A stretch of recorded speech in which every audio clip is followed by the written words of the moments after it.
بلد قرآن مجید کا 90 سورہ پاک ہے. نزول کی ترتیب کے ساتھ قرآن مجید کا 35واں سورہ پاک ہے.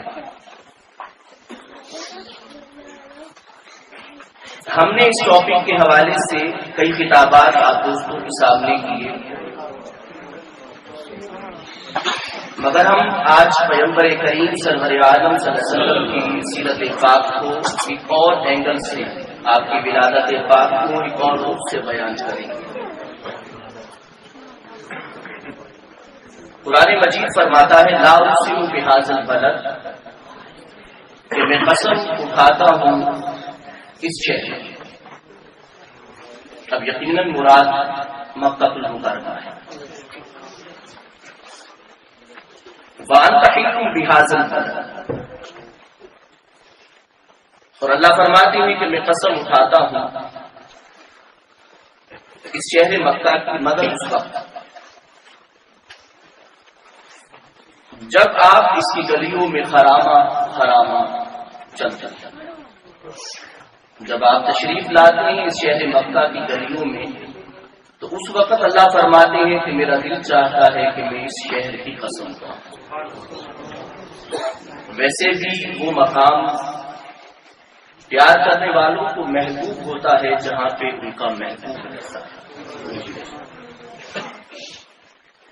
تو اللہ فرماتے ہیں کہ میں اس وقت اس شہر کی قسم اٹھاتا ہوں جب آپ اس میں تشریف فرما ہوتے ہیں. حل کا مطلب اترنا ہوتا ہے، چاہے سفر سے اترنا، چاہے گھر سے باہر نکلنا، گلی میں تشریف لانا، یعنی چلنے کے انداز کی قسم اٹھائی ہے. ویسے تو قرآن مجید بہت ساری چیزوں کی قسم اٹھاتا ہے، مگر آپ کی چال کی قسم اٹھانا، چلتے ہوئے مصطفیٰ کریم کی قسم اٹھانا کہ جب آپ چلتے ہیں تو بہت پیارے لگتے ہیں. صحابہ بھی فرمایا کرتے تھے،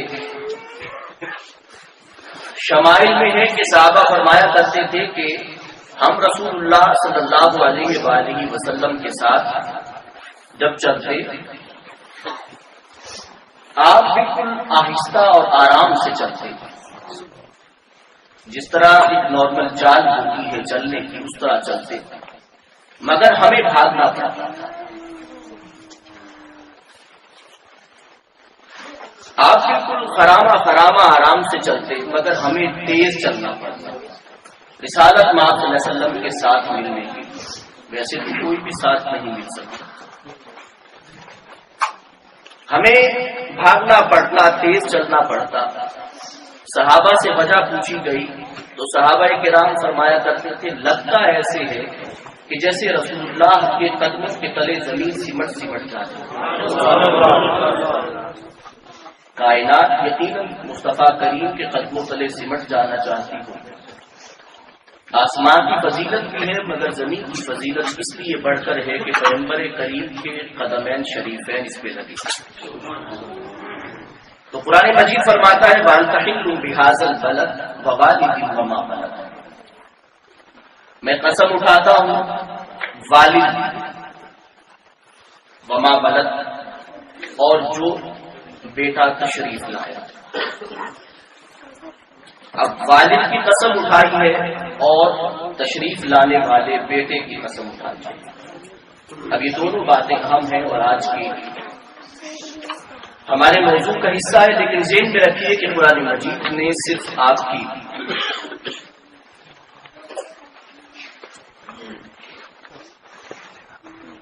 ولادت کی قسم نہیں اٹھائی، صرف ولادت پاک کی قسم نہیں ہے، بلکہ قرآن مجید فرماتا ہے لعمرک انہم لفی سکرتہم یعمہون. اے نبی کریم رؤوف الرحیم سرور عالم صلی اللہ علیہ وسلم، ہم آپ کی عمر پاک کی قسم اٹھاتے ہیں. لعمرک، آپ کی سراپا عمر پاک کی قسم ہے. آغاز سے لے کر انتہا تک جتنی عمر پاک ہے،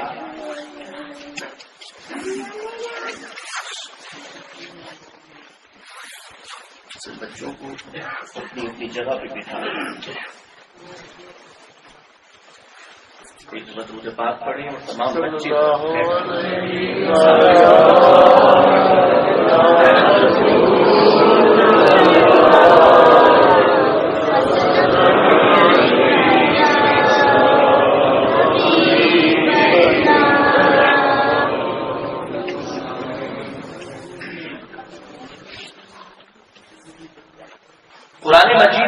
کی تمام عمر پاک کی قسم اٹھائی، اور تمام عمر پاک کی قسم اس وقت اٹھائی جا سکتی ہے کہ جب عمر میں کوئی عیب نہ ہو. یعنی کبھی ایسے ہوتا ہے کہ انسان کے آغاز میں بہت بلند ہوتا ہے، کبھی درمیان اس کا بلند ہوتا ہے، اور کبھی انتہا اس کی بلند ہوتی ہے. یعنی آغاز کبھی کیسے ہوتا ہے، کبھی درمیان کیسے ہوتا ہے، کبھی بچپن، کبھی لڑکپن، کبھی جوانی اور کبھی بڑھاپا. اتار چڑھاؤ زندگی میں آتے ہیں، اپ ڈاؤن آتے ہیں. انسان کے افکار میں، سوچ میں تبدیلیاں آتی ہیں، انسان کی سوچ میں غلطیاں بھی ہوتی ہیں، خیالات میں کہیں مسنگ بھی ہوتی ہے. بچپن، جوانی، لڑکپن، یہ سارے سلسلے جو چلتے ہیں زندگی کے، آپ کسی ایک حصے کی قسم اٹھا سکتے ہیں کسی بھی انسان کی کہ جب وہ سوچ اور فکر کے اعتبار سے بلند تر درجے پہ آتا ہے تو آپ قسم اٹھا کے کہہ سکتے ہیں کہ مجھے اس کے علم کی قسم ہے. آپ کسی کی زبان کی قسم نہیں اٹھا سکتے، اس لیے کہ آپ نے اسے بولتے نہیں دیکھا. کبھی گالی بھی دے سکتا ہے، کبھی بدتمیزی بھی کر سکتا ہے. جوانی میں نہ صحیح تو بچپن میں صحیح، بچپن میں نہ صحیح تو لڑکپن میں صحیح. کہیں نہ کہیں زبان کی بھی آپ قسم نہیں اٹھا سکتے. اگرچہ پیغمبر کریم سرور عالم صلی اللہ علیہ وسلم نے فرمایا کہ جو شخص مجھے اس زبان کی گارنٹی دیتا ہے محمد مصطفیٰ اسے جنت کی گارنٹی دیتا ہے. سماعتوں کی بھی قسم نہیں اٹھائی جا سکتی کہ وہ کیا کیا سنتا ہے، کیونکہ اس پہ تو گرفتی نہیں ہے. آنکھوں پہ، زبان پہ تو پھر گرفت ہوتی ہے، سماعت پہ تو گرفتی نہیں ہے. آپ کسی کی سماعت کی قسم نہیں اٹھا سکتے کہ وہ کیا سنتا ہے، کیا نہیں سنتا، خلوت میں کیا سنتا ہے، جلوت میں کیا سنتا ہے. آپ کسی کی آنکھوں کی قسم نہیں اٹھا سکتے، اس لیے کہ آپ کو نہیں پتا کہ وہ کیا دیکھتا ہے، کیا نہیں دیکھتا. کبھی غلط دیکھتا ہے، کبھی درست دیکھتا ہے، اور کبھی درست سمجھتا ہے مگر وہ غلط ہوتا ہے. نگاہوں سے انسان سینکڑوں چیزیں دیکھتا ہے، کبھی کسی کو گنہگار سمجھتا ہے مگر وہ نیکوکار ہوتا ہے. بظاہر وہ گنہگار نظر آ رہا ہوتا ہے، بباطن وہ نیکوکار ہوتا ہے. ظاہر میں نظر آنے والی بہت ساری چیزیں جو آنکھوں سے دیکھتے ہیں آپ، اس میں غلطی کا امکان نظر آتا ہے مگر اس میں غلطی نہیں ہوتی. انسان کی نگاہ بھی غلط ہو سکتی ہے، غلطیاں کر سکتی ہے. سماعتوں پہ تو کوئی پہرا ہی نہیں ہے، زبان پہ تو چلے پھر پہرے دار موجود ہیں دانتوں کی صورت میں اور ہونٹوں کی صورت میں کہ انسان لفظ سنبھل کے نکال سکتا ہے. ہم میں سے کوئی کسی فرد کی قسم نہیں اٹھا سکتا، کوئی کسی فرد کی قسم نہیں اٹھا سکتا، نہ سماعت کی، نہ نطق کی، نہ دیکھنے کی، نہ بولنے کی، نہ سوچنے کی قسم اٹھا سکتا ہے. مگر اللہ فرماتے ہیں جو علیم بذات الصدور ہے، تو سماعتوں کو بھی جانتے ہیں، بصارتوں کو بھی جانتے ہیں، خیالات کو بھی جانتے ہیں، احساسات کو بھی جانتے ہیں، زندگی کے مد و جزر کو بھی جانتے ہیں، حالات کے اپ ڈاؤن کو بھی جانتے ہیں. اللہ فرماتے ہیں کہ میں محمد مصطفیٰ کی زندگی کے پہلے لمحے سے لے کر موت کے آخری لمحے تک کی قدم اٹھاتا ہوں، عمر کا مجھے قسم ہے آپ کی عمر پاک. نعرہ تکبیر، نعرہ رسالت، نعرہ تحقیق، نعرہ حیدری، جشن آمد رسول. کوئی انسان اٹھاتا تو پھر تو کہا جا سکتا تھا ابھی اس نے دیکھا نہیں ہے، سمجھا نہیں ہے، جانچا نہیں ہے، سوچا نہیں ہے، دیکھا نہیں ہے، پورے طریقے سے وہ پہنچا نہیں ہے، اسے پتا نہیں ہے، معلوم نہیں ہے. اس نے اسے خلوت میں دیکھا نہیں ہے، یا جلوت میں دیکھا ہے تو خلوت میں نہیں دیکھا، باہر معاشرے میں دیکھا ہے تو گھر میں نہیں دیکھا. اس نے کبھی دیکھا اور کبھی نہیں دیکھا، مگر قسم اٹھانے والا اللہ ہے جو یہ بتا رہا ہے کہ میں نے محمد مصطفیٰ کو ہر حال میں دیکھا، اور ہر حال میں دیکھ کے میں قسم اٹھاتا ہوں کہ کائنات میں آپ کے ذکر رکھنے والا کوئی نہیں. قرآن یہ نہیں کہتا کہ آپ کی عمر بہت عظیم ہے، آپ کی عمر بہت طویل ہے، اس سے عظمت ثابت ہوتی ہے مگر حصار ثابت نہیں ہوتی، اس سے عظمت ثابت ہوتی ہے۔ آپ کسی کو کہہ سکتے ہیں کہ علم میں بہت عظیم ہے مگر حصار ثابت نہیں ہوتا کہ اس کے علم میں کبھی غلطی نہیں ہے۔ میں پھر دوہراتا ہوں بات کہ آپ کسی کو کہتے ہیں کہ بہت عظیم انسان ہے، بہت عظیم سیاست دان ہے، مگر اس میں یہ نہیں آتا، حصار نہیں آتا کہ اس میں سیاست میں کبھی غلطی نہیں ہے۔ آپ کہتے ہیں ماہر معیشت ہے، آپ کہتے ہیں بہت عظیم ہے، ماہر ہے بہت، مگر حصار ثابت نہیں ہوتا کہ اس میں معاشیات میں کبھی غلطی نہیں ہے۔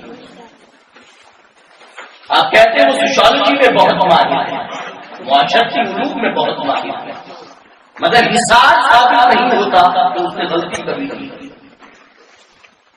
زندگی میں جتنے بھی باتیں ہیں، جب آپ کسی کو کہتے ہیں بہت عظیم انسان ہے، بہت بڑا انسان، علم میں ہے یا عمل میں ہے یا کردار میں ہے یا کسی چیز میں بھی ہے، وہ کسی چیز میں بڑا ہے مگر اسے حصار نہیں ہے، اس لیے کہ اس میں ماہر ہونے کے باوجود بھی اس کی غلطی کا امکان ہے۔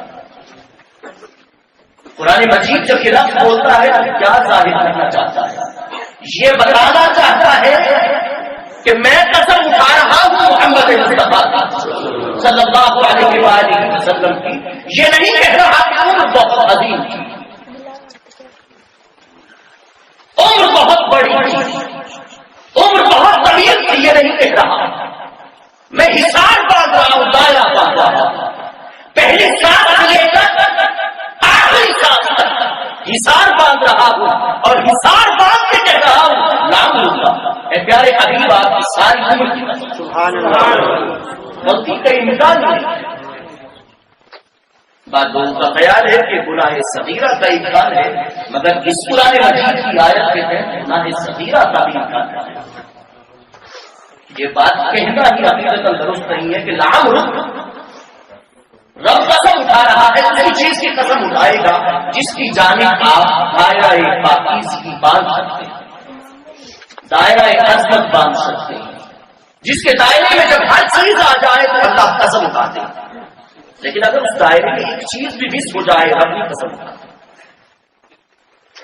رب کی قسم ہے، کوئی انسان کی قسم تو نہیں ہے، کسی کاروباری کی قسم نہیں ہے، کسی عالم دین کی قسم نہیں ہے، کسی صوفی کی قسم نہیں ہے،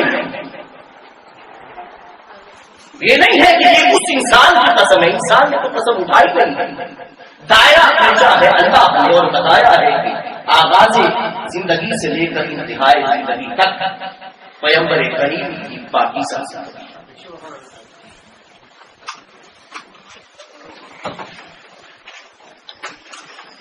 نعرہ تکبیر، نعرہ رسالت، نعرہ حیدری، جشن عید میلاد النبی، سرکار کی آمد، دلدار کی آمد، منتھار کی آمد۔ قرآن مجید اس لیے دیکھیے، قرآن مجید نے جہاں پوری عمر کی قسم اٹھائی، وہاں پہ بچپن کی بھی قسم اٹھائی، وبالغ وما بلغ، یعنی بچپن جو حصہ ہوتا ہے قرآن مجید نے اسے بھی بیان کیا، ولادت کی اور ولادت کے درمیان جب تک انسان غلط کہتا ہے اس کے لیے عربی میں لفظ ولید بھی آتا ہے، یعنی یہ عمر کا حصہ ہوتا ہے جسے آپ غلط کہتے ہیں، جس طرح آپ چائلڈ کہتے ہیں، جس طرح آپ بیبی کہتے ہیں، بچے چائلڈ کہنا، بیبی کہنا عمر کا ایک حصہ ہے، پھر اس کے بعد آگے سلسلہ چلتا ہے۔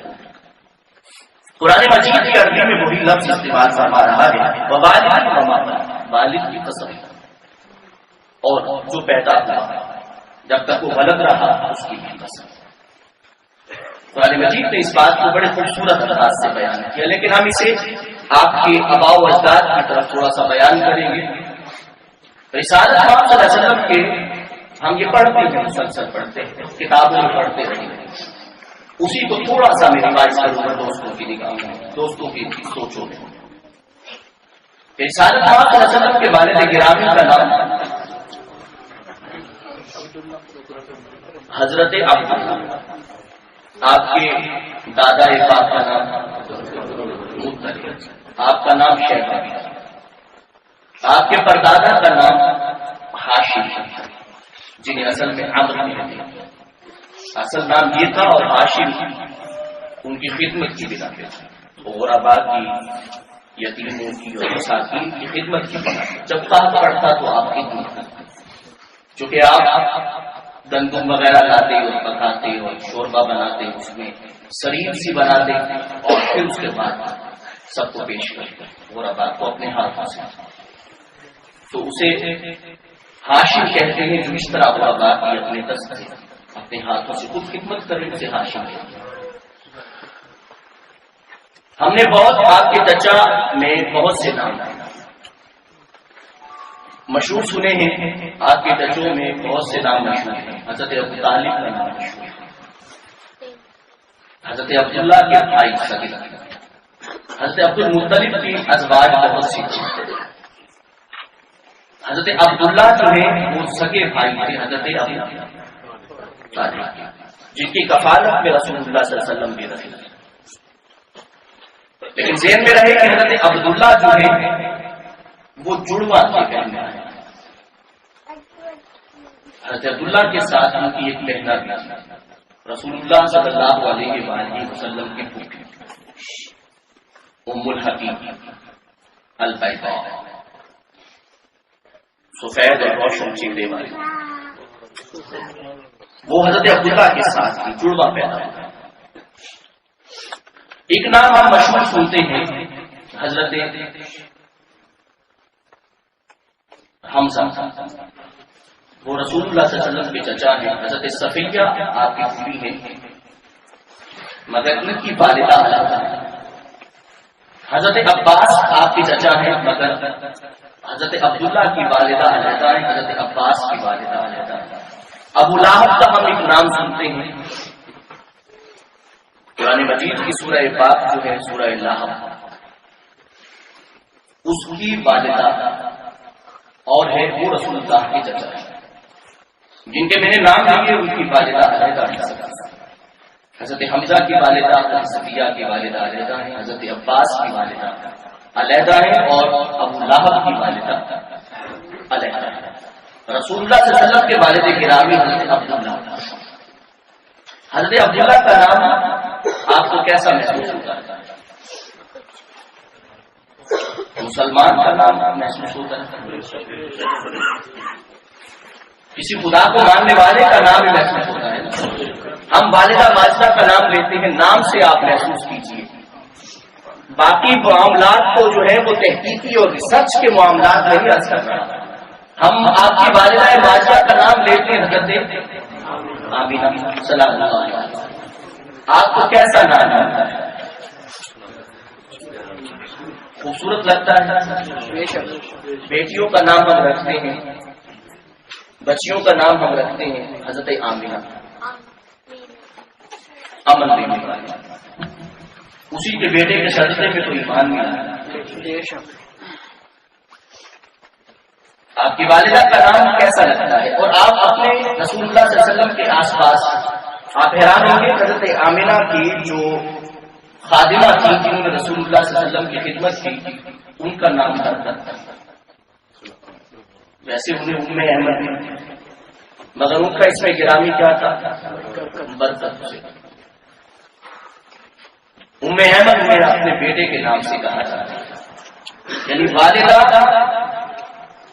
آمینہ، والد حضرت عبداللہ، اور رسول اللہ صلی اللہ علیہ وسلم کی وفات سے پہلے فوت ہو گئے۔ حضرت آمینہ سلام اللہ علیہا جو ہے وہ بھی رسول اللہ صلی اللہ علیہ وسلم کے تھوڑے عرصے کے بعد وفات ہو گئے۔ میں یہ کہنا چاہ رہا تھا کہ حضرت عبداللہ جو ہے رسول اللہ کی ولادت سے پہلے، حضرت عبد المطلب فرماتے ہیں کہ میں نے منت مانی تھی کہ رب کریم اگر میرے تمام بیٹوں کو جوانی تک پہنچائیں گے اور زندگی کی پریکٹیکل لائف تک پہنچائیں گے آپ کے 10 بیٹے. جوانی تک پہنچیں گے تو میں ایک بیٹا اللہ کے نام پہ قربان کروں. جب سارے جوان ہو گئے تو منت پوری کرنے کا وقت آ گیا. اب قرآن اندازی کی گئی جس طرح آج قرآن اندازی کی گئی تو قربانی کے لیے نام نکلا کس کا؟ حضرت عبداللہ جو ہے حضرت عبد المطلب کو سب سے زیادہ پیار انہی سے. آپ انہیں دیکھ کے قربان کی طرف جانے لگے. اللہ کے نام پہ انہیں قربان کر.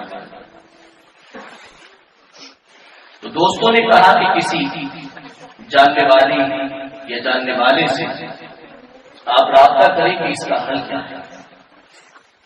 سجاد نامی ایک خاتون جو ماہر علوم مخفیات تھی اس کے پاس گئے وہ بھی مدینہ میں. اور یہ ذہن میں رہے کہ حضرت عبداللہ جس راہ میں بیمار ہوئے اور وفات پائے وہ بھی مدینہ طیبہ ہے. جہاں پہ مدفون ہے حضرت عبداللہ وہ مدینہ طیبہ ہے. تو وہ گئے, انہوں نے پوچھا ان سے اور کہا کہ بھئی اس کا حل کیا ہے. تو وہ کہنے لگے کہ بیٹے کا نام رکھیں اور ساتھ جو قربانی کا سلسلہ ہے کوئی جانور کا نام رکھیں, تعداد رکھیں, اور جب قربان کرتے رہیں جب تک قربانی کا نام نہ نکلے اس وقت تک ان کو بڑھاتے رہیں. اب قرآن اندازی ہوتی رہی تو بات 100 اونٹوں تک پہنچی. جب قرآن نکلا تو 100 اونٹ کی تعداد پہنچ گئی. پھر حضرت عبد المطلب نے 3 بار دوبارہ قرآن نکالا کہ اللہ کی مرضی کیا ہے. تو تینوں بار 100 اونٹ کی جانب قرآن نکلا. تو آپ نے حضرت عبداللہ کو رہا کیا اور 100 اونٹوں کو اللہ کے راہ میں قربان کیا. 100 اونٹ کی قیمت آپ سمجھتے ہیں. میں اس دفعہ ملتان گیا, پاکستان میں قربانی کی تو اونٹوں کی قیمت کا بھی پتہ تھا. تو تقریباً 1.5 لاکھ, بہت اتنا سا بہت چھوٹا سا اونٹ 1.25 لاکھ اور 1.5 لاکھ کے درمیان مل رہا تھا. تو 100 اونٹوں کی مقدار اگر ہم بنائیں تو کتنی بن جائے گی؟ اللہ کی راہ میں آپ نے اسے قربان کیا اور غربا میں سارے گوشت کو تقسیم کرنا. میں سمجھتا ہوں کہ حضرت عبد المطلب نے 100 قربان کیے مگر انہیں اندازہ نہیں تھا کہ ان کی اولاد میں اور بھی آنے والا ہے جو ان سے بھی بڑھ کر سکی. صحابہ فرمایا کرتے تھے کہ آپ کی زبان پہ کبھی لا نہیں مانگنے والا جو آتا اسے آپ عطا فرماتے. حضرت عبداللہ دراصل اتنی کٹھن مراحل کے بعد اللہ نے انہیں زندگی عطا کی مگر جوانی میں ہی ان کی وفات ہوئی. اب یہ بات میں اس لیے عرض کر رہا ہوں کہ آپ دیکھیں کہ رسول اللہ کے دادا کیسا تھا. اصل میں بات اصل یہ ہے کہ میں یہ بات اس لیے عرض کر رہا ہوں کہ رسول اللہ کے آبا کی جانب کچھ اعتراضات ہوتے ہیں. ان کے آبا کی جانب اعتراضات ہوتے ہیں اور حضرت رسالت صلی اللہ علیہ وسلم کے والدین کے ایمان پر بھی بحث کی جاتی ہے کہ صاحب ایمان تھے یا نہیں تھے. میں نے اس لیے آپ دوستوں سے پوچھا ہے کہ عبداللہ نام کا شخص ہو تو آپ کیا سمجھتے ہیں؟ نام سے ہی کیا سمجھتے ہیں؟ کسی دلیل کی ضرورت ہے؟ حضرت آمنہ کے نام سے کیا سمجھتے ہیں؟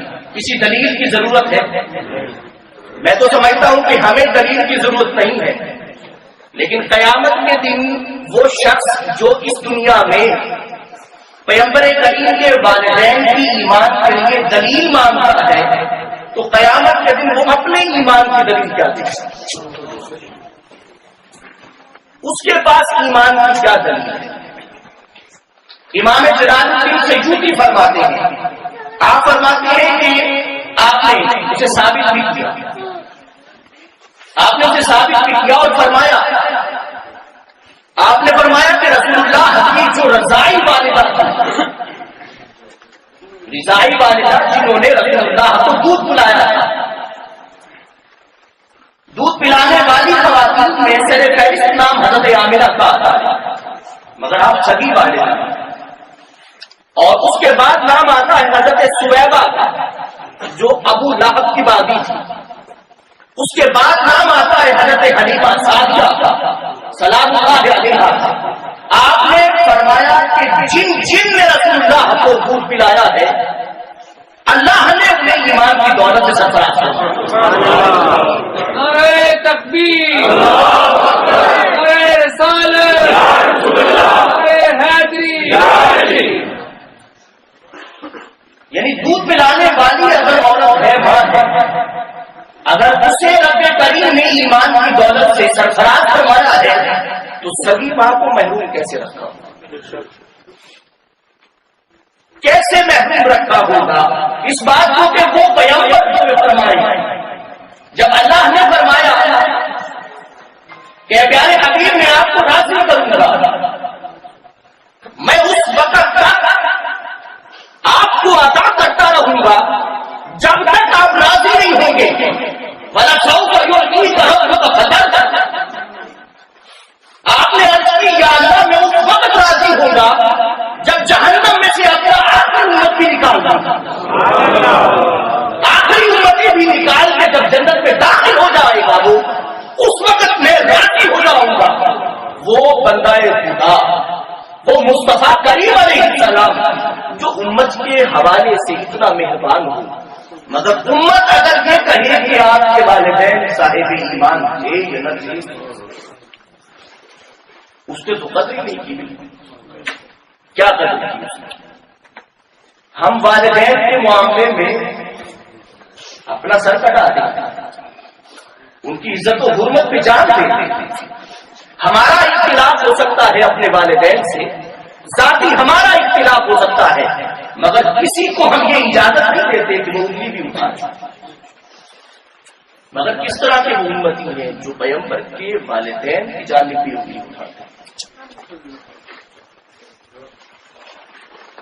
حضرت عامرہ سلام اللہ علیہا فرماتی ہیں، اب دیکھیے ان کے بارے میں کیا کہتے ہیں، محدثین کہتے ہیں، مفسرین کہتے ہیں، اور ماہرین جو مورخ ہیں وہ کہتے ہیں، وہ کہتے ہیں کہ حضرت عامرہ سلام اللہ علیہا جو ہے وہ صرف رسول اللہ صلی اللہ علیہ وسلم کی نسبت سے تو جو عزت ملی ہے، مگر اس سے پہلے بھی آپ کو سیدہ کہا جاتا ہے۔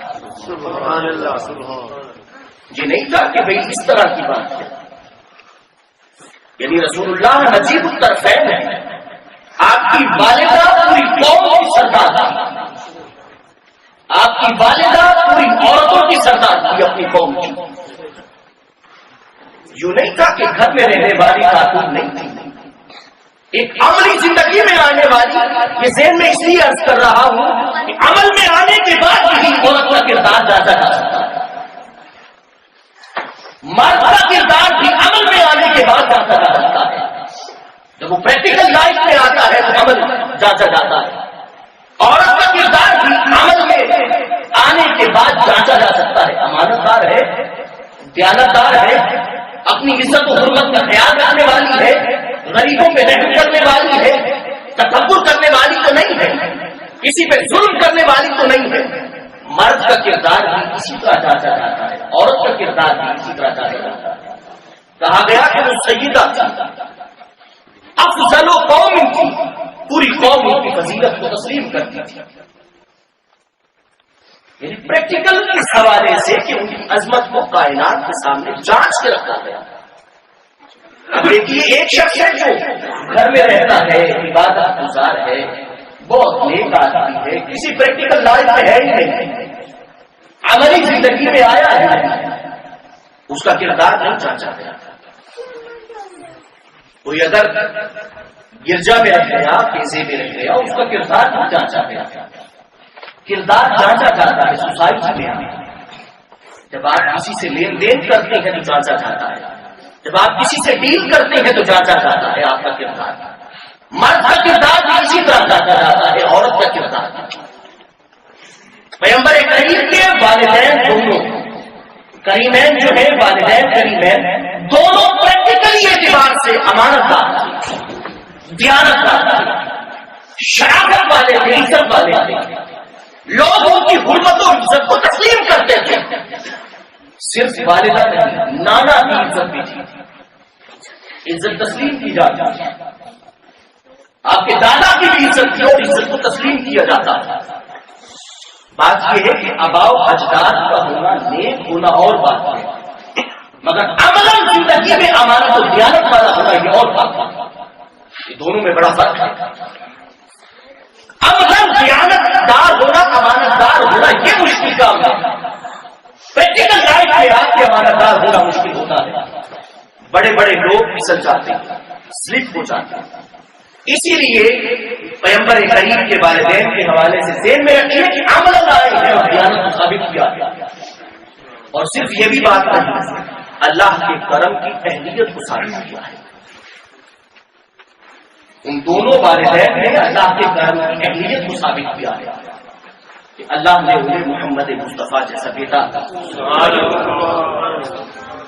ایسا نہیں ہے، والدین اپنے کردار اور عظمت کردار اور امانت و دیانت سے اہلیت کو ثابت کرتے ہیں. ہم حضرت سید غوث الورا کا ذکر کیوں کرتے ہیں؟ آپ کے والدین کی امانت و دیانت کا ذکر کیوں کرتے ہیں؟ آپ کے والد تو بڑے بزنس مین ہیں، حضرت غوث الورا کے نانا بہت بڑے بزنس مین ہیں.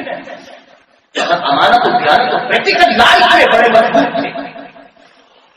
بات دراصل کہنے کے لیے ہے کہ والدین عملاً جب ثابت ہو جاتے ہیں، اہلیت ثابت کرتا ہے انسان کہ اسے اس قسم کی امانت دی جا سکتی ہے. اگر والدین کو، اگر حضرت عبداللہ کو رضی اللہ تعالیٰ عنہ اور حضرت آمنہ کو سلام اللہ علیہا کو اگر محمد مصطفیٰ جیسی امانت دی گئی ہے تو اللہ نے ان کی اہلیت کو دیکھا ہے. ایسے کیسے دی؟ آپ کو کسی کو 2 روپے امانت نہ دیں جب تک آپ اس کو جانتے نہیں ہیں، کردار اس کا جانچتے نہیں ہیں. کردار جانچے بنا آپ کسی امانت کو دے نہیں سکتے. خدا اپنی سب سے بڑی امانت کو دے رہا ہے، وہ امانت جس کا احسان پوری کائنات میں جتایا ہوا اللہ نے. ویسی امانت اگر اس نے حضرت عبداللہ کو، حضرت آمنہ کو ادا کی ہے تو اہلیت بھی تو جانچا ہوگا، اہلیت کو بھی دیکھا ہوگا. آپ ان کے ایمان کی بات کرتے ہیں، میں تو کہتا ہوں یہ امانت سپرد اس سے کی جا رہی ہے، امانت سپرد اس سے کی جا رہی ہے. اس کا ایمان کائنات میں بانٹا جاتا ہے. نااہل آدمیوں کے سپرد خدا ایسی امانت سپرد کرتے ہیں کیسے بنتے ہیں؟ اتنی بڑی امانت کائنات، اتنی بڑی امانت آپ سمجھتے ہیں اس سے بڑی کوئی امانت ہو سکتی ہے؟ صادق امین جیسی امانت بھی کائنات سے کوئی بڑی ہو سکتی ہے؟ اس سے بڑی امانت تو کوئی نہیں ہے. اگر والدین کریمین کو اتنی بڑی امانت دی گئی ہے تو پھر سمجھ لیجیے کہ والدین اس مقام پر ایسے خدا کیسے دے سکتا ہے. حضرت آمنہ سلام اللہ علیہا فرماتی ہیں کہ مجھے خواب آئے. ایک بڑی اہم بات آپ کرنے والا ہے. خواب آئے مجھے اور میرے ساری باتیں دیکھتی رہی، سمجھتی رہی، مجھے بتایا بھی جاتا ہے، کہا بھی جاتا ہے. مجھے بتایا گیا کہ میرا بیٹا نقطۂ جگر کیسا ہے، آنے والا کون ہے، کس حیثیت کا مالک ہے، کس مقام کا مالک ہے، اس جہاں میں اس کی قدر کیا ہے، عزت کیا ہے، وقار کیا ہے. والدہ سے کہا گیا کہ جو دنیا میں آئے گا آپ نے اس کا نام احمد رکھنا ہے، آپ نے اس کا نام احمد رکھنا ہے. یہ والدہ کا نام ہے. میرے پیغمبر نے دونوں کی لاج رکھی، دونوں کا خیال رکھا. احمد رکھا، والدہ نے پہلے رکھا چونکہ پہلے آپ احمد. کیوں ہے احمد؟ اس لیے کہ کائنات میں آپ سے زیادہ تعریف کسی نے نہیں. کیونکہ دنیا میں آتے ہی احمد کا لفظ آپ کے لیے رکھے جانا یہ بتاتا ہے کہ آپ کی پیدائش کی اس حالت میں تھی کہ کائنات میں خدا کی سب سے زیادہ تعریف کرنے والے آپ. یہ نہیں ہے کہ آپ جب آئے عمر گزاری تو آپ احمد بنے. کچھ لوگ ہوتے ہیں پہلے اس نام کا پتہ نہیں ہوتا، پھر وہ نام کو دھیرے سے ثابت کر دیتے ہیں. پہلے نام رکھا جاتا ہے پھر دھیرے سے ثابت کرتے ہیں. مگر میرے پیغمبر کے نام کے رکھے جانے کی وجہ یہ نہیں تھی. میرا پیغمبر پہلے ثابت کر چکا تھا پھر آپ کا نام احمد رکھا. یہ سوچنے کی بات ہے. ہم پہلے نام رکھتے ہیں پھر وہ ثابت کرتا ہے. مگر میرے پیغمبر نے پہلے ثابت کیا پھر اس کے بعد آپ کا نام رکھا گیا. اور آپ کے دادا نے آپ کا نام کیا رکھا؟ محمد صلی اللہ علیہ وسلم. یہ دو نام آپ کے رکھے گئے. حضرت آمنہ سلام اللہ علیہ آپ کے پاس تھی رسالت مآب صلی اللہ علیہ وسلم کی ولادت کے وقت حضرت عثمان بن العاص کی والدہ حضرت فاطمہ بنت عبد. آپ موجود تھی تو آپ فرماتی ہیں کہ مجھے آمنہ سلام اللہ علیہ میں بھی ساتھ تھی تو مجھے خاص طور پہ بتایا گیا. انہوں نے حضرت آمنہ سے روایت کیا ہے. اپنی بات بھی کر سکتی تھی چونکہ ساتھ موجود تھی، مگر وہ سمجھتی ہیں اس بات کو کہ میری بات کا اعتبار ہوتا نہیں جتنا حضرت آمنہ کا اعتبار ہے. تو کہتی ہے کہ حضرت آمنہ رضی اللہ تعالی عنہا نے فرمایا کہ جب میرا بیٹا اس دنیا میں تشریف لانے لگا، اس دنیا میں آیا تو مجھے ایسے لگا کیونکہ رات کا وقت رات جا رہی تھی اور دن آ رہا تھا. بالکل درمیان میں سنگم کا وقت، سنگم کا وقت جہاں پہ دن اور رات ملتے ہیں آپس میں، وہ وقت اس لیے رکھا گیا کہ اگر شام کا وقت رکھا جاتا تو ویسے تو دن اور رات وہاں پر بھی ملتے ہیں. شام کے وقت بھی دن اور رات میں دو ہی وقت ہوتے ہیں دن اور رات کے ملنے کے. ایک وقت شام کا ہوتا ہے جس میں دن جا رہا ہوتا ہے اور رات آ رہی ہے، اس وقت بھی دن اور رات ملتے ہیں. اور ایک وقت کون سا ہے؟ صبح کا، جہاں پہ دن اور رات جا رہی ہوتی ہے اور دن آ رہا ہوتا ہے. پیغمبر کریم کو صلی اللہ علیہ وآلہ وسلم کو اس وقت پر رکھا گیا جس وقت دن جا رہا ہوتا ہے اور رات آ رہی ہوتی ہے. اس وقت ولادت نہیں رکھی گئی. اس وقت ولادت رکھی گئی جب رات جا رہی تھی اور دن آ رہا تھا. دراصل یہ بات ثابت کرنا تھی کہ پیغمبر کریم جب دنیا میں آئے گے تو پھر اندھیرا نہیں رہے گا، پھر اجالا ہی رہے گا اس کائنات نہیں رہے گا. اس وقت آپ تشریف لائے. حضرت آمنہ بیسری عرض کر رہا تھا وہ وقت حضرت آمنہ سلام اللہ علیہ نے فرمایا، آپ نے فرمایا کہ مجھے محسوس یہ ہوا کہ جیسے آسمان کے ستارے میرے بالکل قریب ہیں. یہ روایت میں نے پچھلے کتابات میں بیان نہیں کی.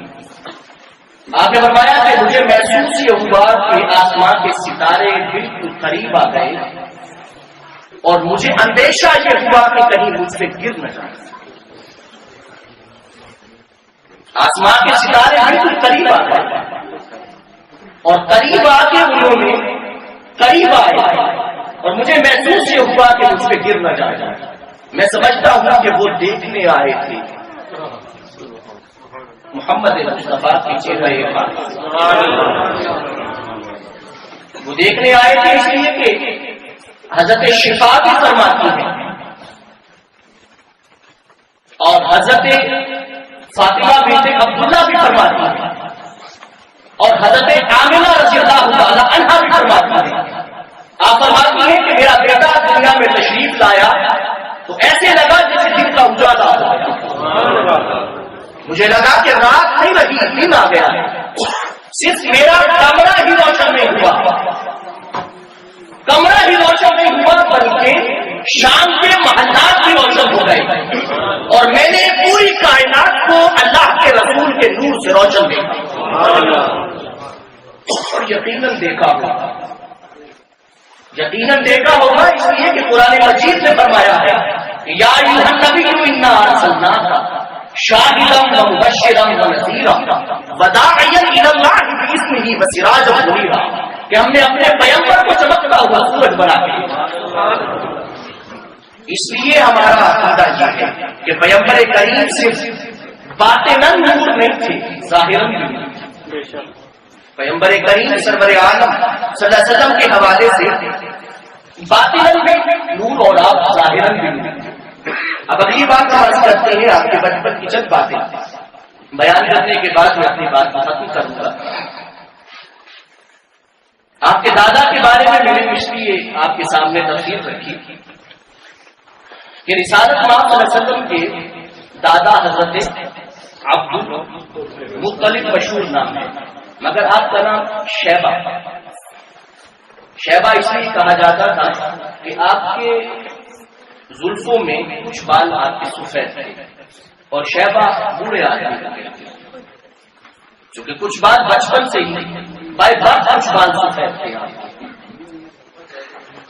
اور حضرت عبد المطلب کی شان یہ ہے کہ آپ کے خواب میں بھی آیا تھا، آب زمزم بالکل ختم ہو چکا تھا اور پوشیدہ تھا بہت عرصے سے، حضرت عبد المطلب نے ہی اسے کھودا تھا اور اس میں سے پانی نکالا، اور پھر اس کے ساتھ ایک حوض بنایا تھا، وہ حضرت عبد المطلب نے بنایا تھا۔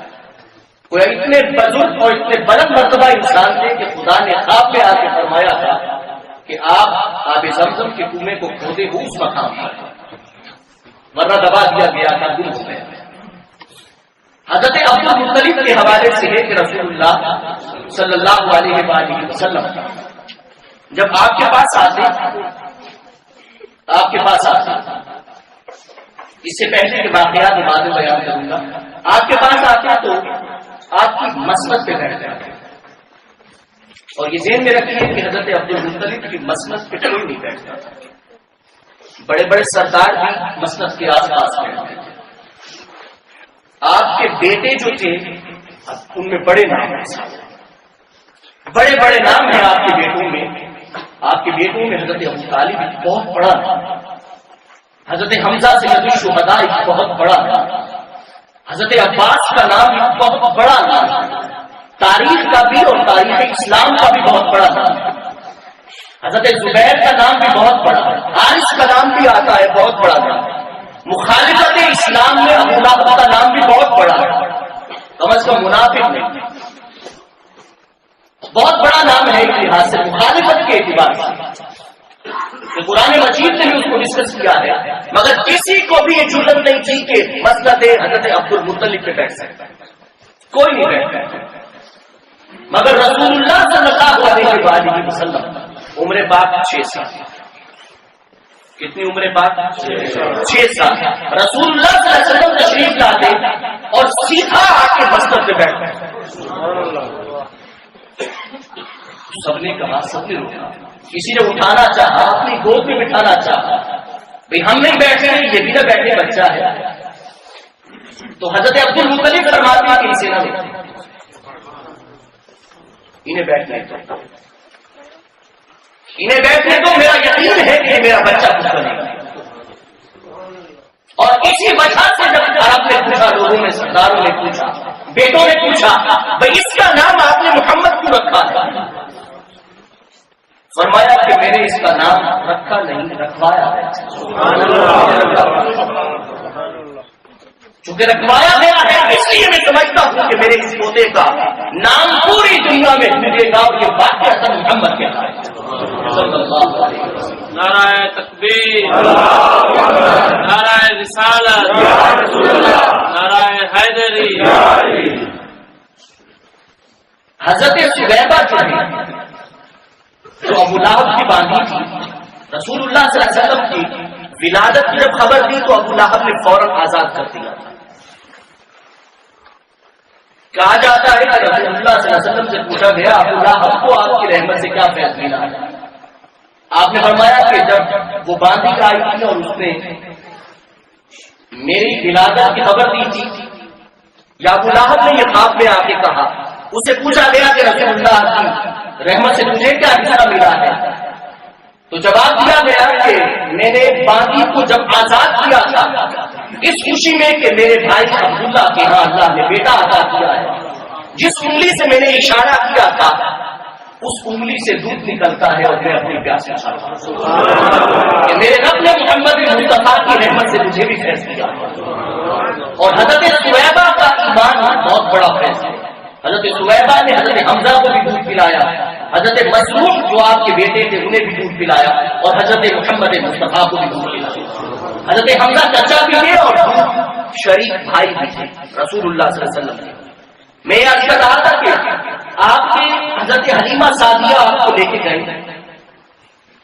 میں بچپن کی چند واقعات رسول اللہ کا بچپن کہ رسول اللہ کو لے کے گئے، آپ نے بہت سے واقعات سنے۔ حضرت حلیمہ خود کہتی ہیں، آپ کہتے ہیں کہ آپ کے آنے سے میرا گھر رونق سے چل گیا، گھر برکتوں سے بھر گیا۔ میں رسول اللہ کو لے کے گئی واپس حضرت آمنہ کے پاس کچھ عرصے بعد، تو اب میں لے کے گئی تو میرا دل تھا میں واپس لاؤں،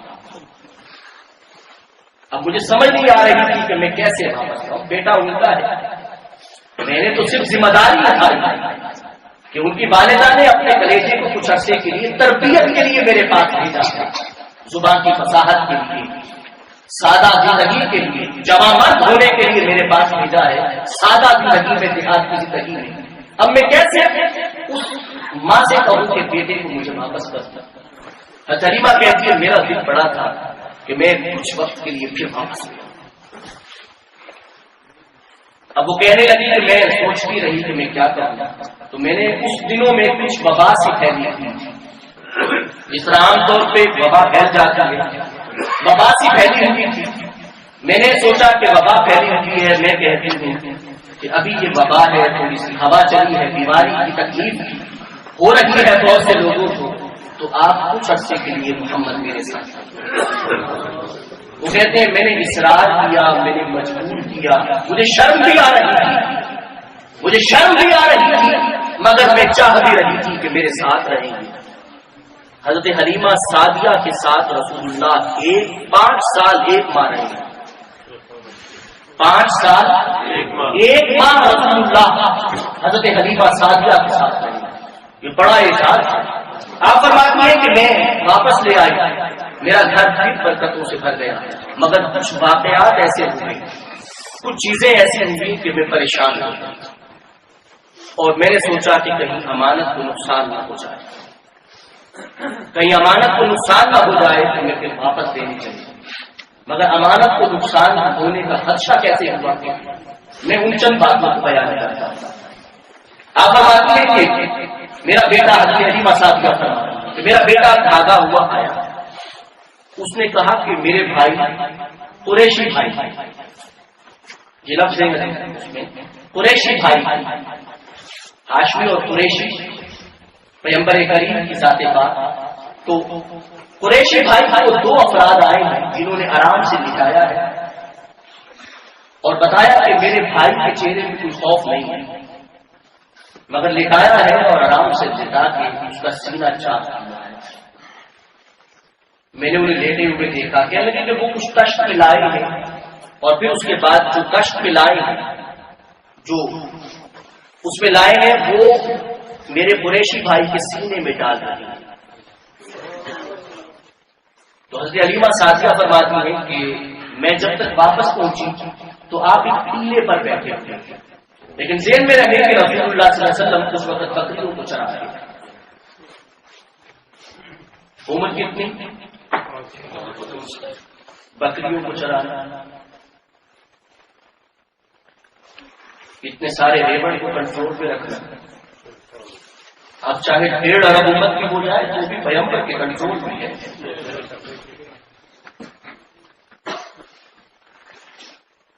تو آپ فرماتی ہیں کہ میں قریب گئی، میں نے دیکھا کہ آپ ایک ٹیلے پہ بیٹھے ہیں اور آسمان کی طرف یوں دیکھے جا رہے ہیں، تو میں نے آ کے قریب اٹھایا، سینے سے لگایا، پیار کیا، میں نے پوچھا بیٹا کیا بات ہے اور آسمان کی طرف کیا دیکھ رہے ہیں؟ تو فرمانے لگے کہ 2 فرشتے آئے تھے، 2 افراد آئے تھے جنہوں نے میرے سینے کو چھیا اور میں دیکھ رہا تھا انہوں نے میرے دل کو نکالا، میرے دل سے کچھ نکالا اور اس کے اندر کچھ اور بھر دیا۔ میں اپنے دل کو بھی دیکھ رہا اور بھرتے ہوئے بھی دیکھ رہا۔ انہوں نے کچھ دل میں کچھ بھر کے میرے پھر سینے میں رکھا اور میرے سینے کو سیکھ لیا۔ حضرت انس کہتے ہیں کہ ٹانکوں کے نشان میں آپ کی جوانی میں بھی دیکھا تھا۔ حضرت انس وہ خادم ہیں رسول اللہ کے جنہیں والدہ ام سلیم خدمت کے لیے چھوٹی عمر میں چھوڑ کے گئی۔ بڑی عمر کا فرق ہوتا تو خانوادہ کے اندر نہیں جا سکتا تھا، مگر چھوٹی عمر میں چھوڑ کے گئی اور رسول اللہ سے عرض کیا رسول اللہ یہ میرا بچہ آپ کے حوالے ہے، آپ جانے اور میرا بچہ جانے، آپ نے ہی اس کا خیال رکھنا ہے، یہ آپ کی خدمت کے قابل ہے یا نہیں یہ اب آپ کے حوالے ہے۔ حضرت انس کہتے ہیں کہ میں نے وہ نشان خود اپنی آنکھوں سے دیکھے تھے۔ تو حضرت علیمہ نے پوچھا بیٹا پھر کیا ہوا؟ عرض کی والدہ سے، کہنے لگے کہ انہوں نے میرے سینے کو ٹھیک کیا، مجھے لباس پہنایا، سیدھا رکھا اور مجھے کوئی تکلیف نہیں ہوئی۔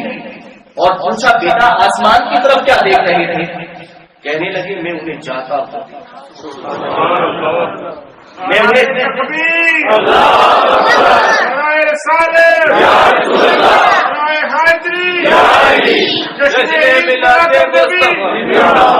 جاتا ہوا دیکھ رہا ہوں اور میں دیکھ رہا ہوں کہ وہ آسمان کی طرف جا رہے ہیں۔ اور یہ ذہن میں رکھیے کہ یہ کہا جائے کہ نبی کو 40 سال کے بعد پتا چلا کہ میں نبی ہوں تو یہ بات درست سمجھ نہیں آتی، اس لیے کہ بیٹا تو 5 سال کی عمر میں کہہ رہا ہے کہ میں جاتے ہوئے دیکھ رہا ہوں فرشتوں کو یہ آسمان کی طرف جا رہے ہیں۔ فرشتوں کو پہچاننے والا، خدا کی پہچان رکھنے والا کیسے ہو سکتا ہے کہ 40 سال تک بے خبر رہا؟ حضرت حلیمہ سعدیہ تو باخبر ہو گئی۔ آپ فرماتی ہیں کہ ایک واقعہ اور ہوا جس سے میں پریشان ہوں، میں نے سوچا کہ آپ امانت کو سپرد کر دینا چاہیے۔ آپ کہتے ہیں کہ میں باہر نکلی، میری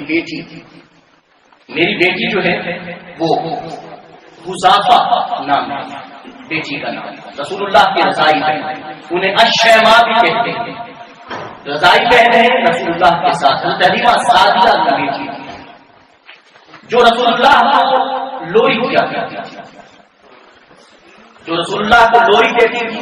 لوری کے الفاظ ہیں یا ربنا ابق لنا محمد، لوری کے الفاظ ہیں۔ یہ بیٹی حضرت حلیمہ سعدیہ کی بیٹی دے رہی ہے لوری۔ کیا لفظ ہے؟ یا ربنا، کیا لفظ ہے؟ یا ربنا ابق لنا محمد، اے اللہ محمد مصطفیٰ کو ہمارے لیے برکتوں کے سبب باقی رکھ، ان کے نام نامی کو باقی فرما دے۔ یا ربنا ابق لنا محمد، محمد مصطفیٰ کو باقی رکھ، باقی عزت یدوم ابدا، اے اللہ انہیں ایسی عزت عطا فرما کہ قیامت تک ان کی عزت کے ڈنکے بجیں۔ یہ وہ اس وقت کہہ رہی تھی، حضرت شیماء اس وقت کہہ رہی تھی جب وہ ابھی محمد مصطفیٰ کو لوری تھی، ہاتھ بٹایا کرتی تھی حضرت حلیمہ سعدیہ اور کہا کرتی تھی یا ربنا ابق لنا محمد، یا ربنا ابق لنا محمد باقی عزت یدوم ابدا، اے اللہ ایسی عزت عطا فرما کے ڈنکے بجتے رہے۔ آپ کی بہن کے لبوں سے نکلنے والی دعا آج بھی ڈنکے بجتے، آج بھی عزت سے نام لیا جاتا ہے۔ تو حضرت حلیمہ سعدیہ کہتے ہیں کہ میں نے دیکھا کہ میری بیٹی آپ کو باہر لیے کھیل رہی ہے، باہر دھوپ بہت شدید، عرب کی دھوپ ہو اور ریت کا میدان ہو، اس طرح کی صورتحال میں تو گرمی بہت شدید لگتی ہے۔ تو آپ بھاگی اس خیال سے کہ کہیں نہ لگ جائے، امانت ہے، نقصان نہ ہو جائے۔ انہیں کیا پتا تھا کہ حفاظت کرنے والا جانتا ہے۔ تو آپ باہر دھوپ میں کھیلتے رہے تو بیٹی کے پاس آئی، بیٹا اپنے اندر لے کے آئی۔ ماؤں کو اس طرح کا خیال رکھنا بڑا مشکل ہوتا ہے۔ اپنی اولاد کا تو انسان خیال رکھتا ہے، مگر امانتوں کا خیال رکھنا بڑا مشکل ہوتا ہے۔ میں تو قربان جاؤں حضرت حلیمہ سعدیہ کے کہ انہوں نے امانت کا کس طرح خیال رکھا۔ اتنی امانت دار ماں کا دودھ جس نے پیا ہوا وہ امین نہیں کہلائے گا تو کیا کیا؟ اتنی امانت دار ماں کہ جو بیٹی سے جا کے کہہ رہی ہے دودھ میں مت ملا۔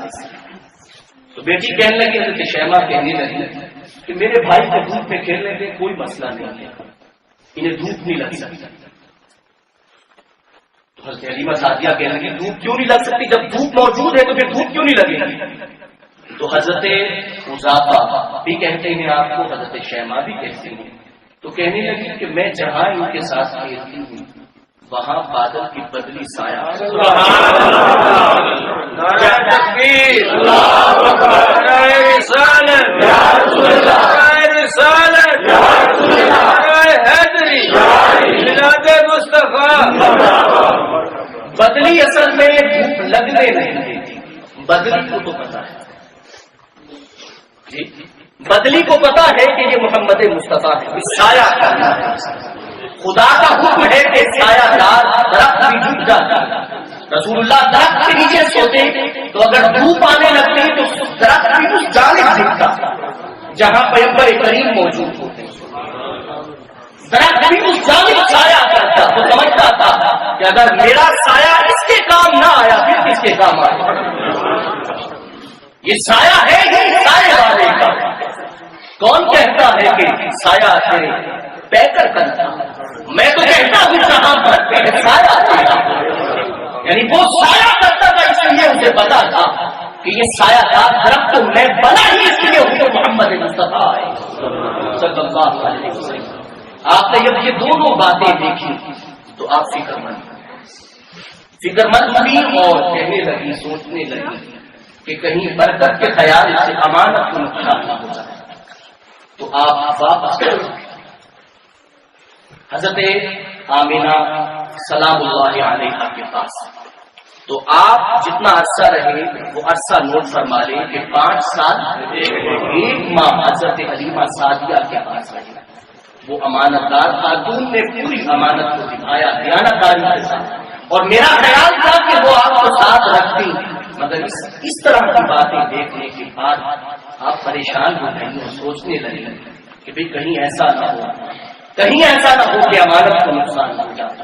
تو اس خیال سے واپس لوٹانے کے لیے پہنچی۔ آپ کے والد کا نام جو کہ رضائی والد ہے، اور یہی آخری بات ہے، اور میں صاحبان ایمان کے لیے یہ بات کر رہا ہوں، اور پیار کرنے والے افراد کے لیے اور پیغمبر کریم کی محبت اور تعلق اور وابستگی پہ یقین رکھنے والوں کے لیے ایک بات کر رہا ہوں۔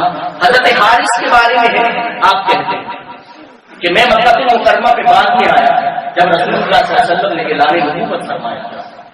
میں مکہ مکرمہ میں آیا تو قریشیوں نے کہا، سب لوگوں نے کہا کہ تمہیں پتا ہے کہ تمہارا بیٹا کیا کہہ رہا ہے؟ مراد رضائی ہے۔ آپ کے رضائی والد کا نام کیا تھا؟